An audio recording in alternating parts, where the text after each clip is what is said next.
C'est vendredi et comme c'est de coutume dans cette édition, on va d'abord parler culture avant le sport. Et le sport et la culture vont de pair. Et pour cela, nous accueillons Roger Montou et Yacouba Ouedraogo. Bonsoir. Avant d'entrer dans le vif du sujet, parlons d'abord de la légende jamaïcaine du dancehall Vybz Kartel, libéré de prison.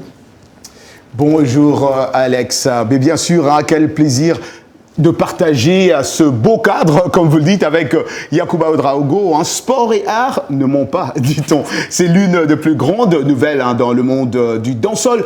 La légende de ce style musical, de Vybz Kartel, qui a purgé une peine de prison à perpétuité pour un meurtre commis en 2011, a été libéré. C'est la plus grande nouvelle en tout cas. A été libéré de prison à Kingston, en Jamaïque, mercredi. Kartel, 48 ans, et 3 autres hommes, Sean Campbell, Kair Jones et André St. John's, avaient été condamnés en mars 2014 pour le meurtre de Civil Lizard Williams. Le conseil privé, la plus haute juridiction jamaïcaine, a annulé leur condamnation en mars en raison de la mauvaise conduite d'un juré. Et bien sûr, le musicien de son vrai nom, Adidja Palmer, est l'un des artistes les plus populaires du pays et a collaboré avec des artistes tels que Jay-Z, Rihanna. Son procès, qui a duré 64 jours, a été l'un des plus longs de l'histoire de la Jamaïque. Un moment en tout cas de joie pour les amoureux du dancehall. Près de 2 semaines après le lancement des festivités des Jeux Olympiques de Paris 2024 se termineront en apothéose ce dimanche 11 août. Quels artistes seront présents pour cette grande célébration à Paris? C'est la grande question, en tout cas, dans l'histoire des Jeux Olympiques. La cérémonie de clôture est souvent moins spectaculaire que celle d'ouverture, comme nous l'avons vu. Comment surpasser un départ aussi grandiose ce dimanche? Le spectacle se déroulera au Stade de France à Saint-Denis, toujours sous la direction de l'acteur et metteur en scène Thomas Joly.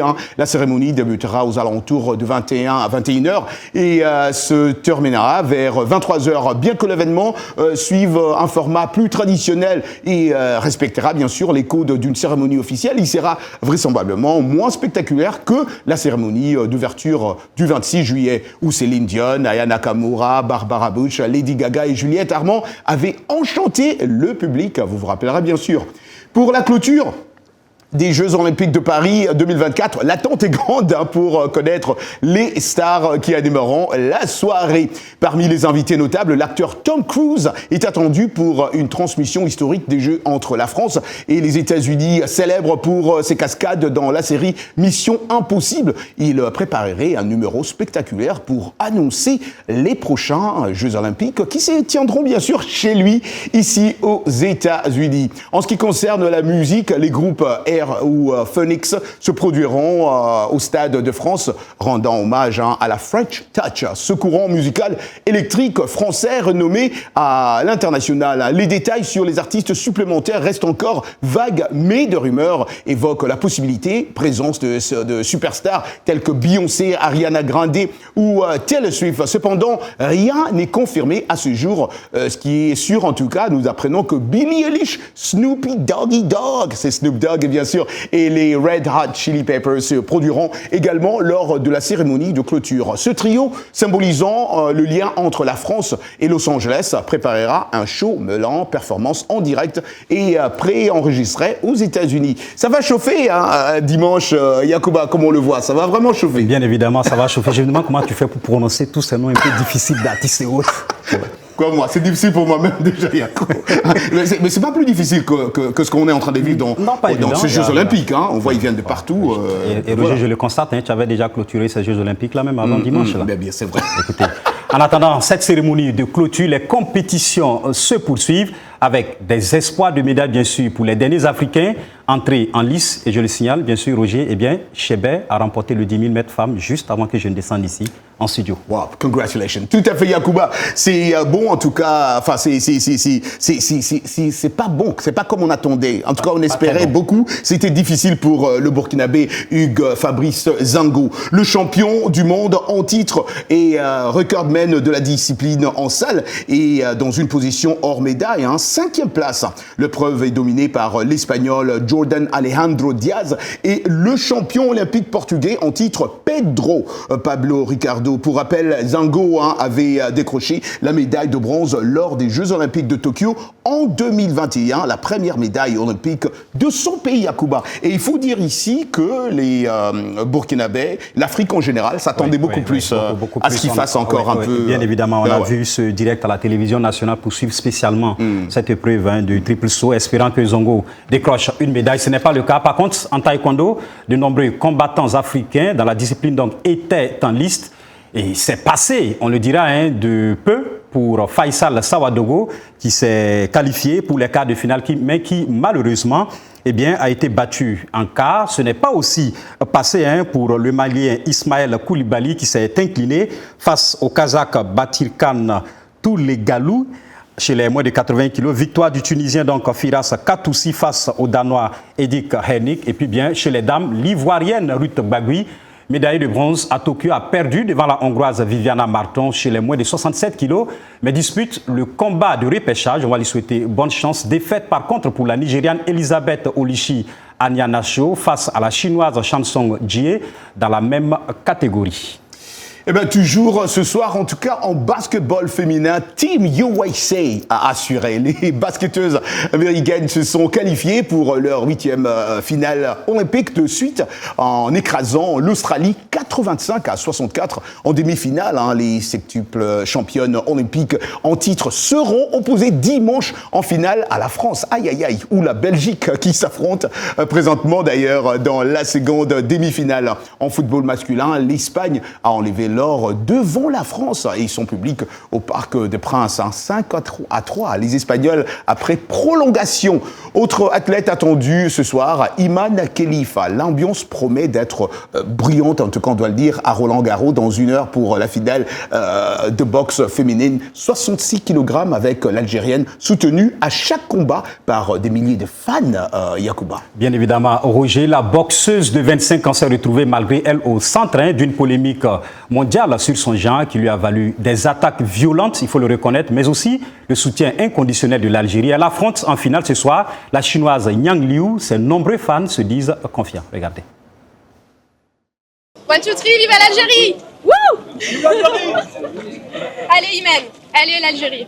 Avec toute la controverse, etc., on espère vraiment que ça n'a pas trop influencé sur son moral et qu'elle va gagner aujourd'hui. C'est même pas, on va dire, un geste patriote, c'est un geste même pour le féminisme. Voilà. Donc là, je suis là en tant que femme, en tant qu'Algérienne et en tant que défendrice des droits humains. Elle a toute l'énergie de l'Algérie déjà. C'est une championne, c'est quelqu'un qui s'entraînait très dur. Et toute la cabale médiatique mondiale qu'il y a eu contre elle, franchement, c'était affreux pour elle. Mais on sait que c'est une sportive et qu'elle va honorer tout le pays algérien et bien sûr tous les supporters qui sont venus en masse pour la supporter en fait.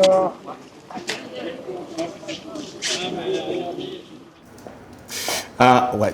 Tout le monde, en tout cas, parle d'Iman Khalifa. Demain, le double champion Eliud Kipchoge va pourchasser une 3e médaille d'or olympique sur le marathon. L'ancien détenteur et ses coéquipiers se sont entraînés dans le sud du Kenya avant de s'envoler pour les Jeux olympiques. Parmi les marathoniens, un jeune Tchadien va marquer l'histoire en courant pour la première fois pour son pays dans cette discipline. Abdourahmane Dia nous en dit plus. Avec son équipe, Phil Kim participe à la toute première épreuve de breakdance des Jeux Olympiques et représente le Canada. Phil Kim a commencé à breaker à l'âge de 12 ans après avoir vu des artistes de rue dans le centre-ville de Vancouver. Le double champion Eliud Kipchoge est prêt à entrer dans l'histoire en devenant le premier homme à remporter 3 médailles d'or olympiques sur un marathon. Kipchoge, ancien détenteur du record du monde du marathon, âgé de 39 ans, veut écrire en France un nouveau chapitre de sa carrière en devenant le premier et le seul Kenyan à participer à 5 Jeux olympiques. Je respecte tous les autres concurrents. Vous savez, tous ceux qui participent aux Jeux olympiques sont des Olympiens qui représentent leur pays et je ne peux sous-estimer personne. Aux côtés de Kipchoge, le vainqueur du marathon de Tokyo, Benson Kipruto, et le champion du marathon de Londres, Alexander Munyao. Ces 3 redoutables coureurs composent l'équipe masculine kenyane du marathon. Je pense que mes coéquipiers sont très bons. Ce sont des athlètes de grande classe, énergétiques et disciplinés. Je suis persuadé que nous ferons une bonne compétition et que nous monterons sur le podium. Lui découvre le marathon au JO, mais va tenter de hisser le plus haut possible le drapeau de son pays. Il s'agit du coureur tchadien Valentin Betouji, premier marathonien tchadien qualifié pour les Jeux Olympiques.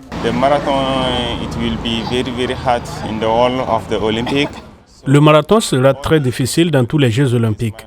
Tout est donc possible dans ce marathon. La bonne chose, c'est la préparation. Si vous avez une bonne préparation, alors le reste sera facile. Mes 2 préparations ont été bonnes pendant 6 semaines. Maintenant, je me sens très à l'aise et j'ai hâte de commencer le marathon samedi. Les objectifs sont bien différents pour Eliud et Valentin. Le Kenyan a un record inégalé dans le marathon avec 15 victoires en 18 courses, dont 12 victoires dans des marathons majeurs. Marathon. Yacouba, toi qui es Mr. Tout Sport, tu connais sûrement le breakdance, n'est-ce pas? Roger, je ne connais que le zouglou. Ah, c'est pas vrai. Tout ce qui c'est que le breakdance fait désormais partie quand même des disciplines olympiques. C'est tout ce que je sais. En tout cas, tu as vu juste mauvais danseur de breakdance, mais bon reporter, c'est Yacouba ici. Dans ce sujet qui va suivre, Yacouba, tu nous parles de Philippe Kim, mieux connu sous le nom de B-Boy. Phil Wizard qui s'apprête à entrer dans l'histoire en représentant le Canada lors de la toute première compétition de breakdance aux Jeux Olympiques. Ce moment exceptionnel est le fruit même d'un parcours qui a débuté à l'âge de 12 ans dans les rues de Vancouver et qui a conduit Kim à se mesurer aux meilleurs breakers, comme on les appelle, du monde, y compris les rivaux rituels. On suit ces récits et nous revenons dans un instant. Avec son équipe, Phil Kim participe à la toute première épreuve de breakdance des Jeux Olympiques et représente le Canada. Phil Kim a commencé à breaker à l'âge de 12 ans après avoir vu des artistes de rue dans le centre-ville de Vancouver. Aujourd'hui, âgé de 27 ans, il explique avoir atteint le niveau mondial non seulement en apprenant de son équipe, mais aussi en regardant sur YouTube les vidéos des mouvements des meilleurs breakers comme Hong Ten et Victor qui sont également ses concurrents aux Jeux de cette année. C'est la première fois que nous participons à un événement comme les Jeux Olympiques. Nous sommes désormais le visage du breaking pour un public plus large et une plateforme plus importante. J'assume donc cette responsabilité. Je ne la prends pas à la légère. Je fais de mon mieux pour présenter le breakdance sous un meilleur jour. Voilà, et donc cet élément que vous allez pouvoir suivre sur nos réseaux sociaux, c'est ici qu'on refait malheureusement cette rubrique. Le rendez-vous, c'est Los Angeles 2028. Et puis, dans RM Show, et vous et nous, la semaine prochaine. Alex. Merci Roger, merci Yacouba et merci à nos auditeurs. Bonne fin de soirée et excellent week-end avec les programmes de VOA Afrique.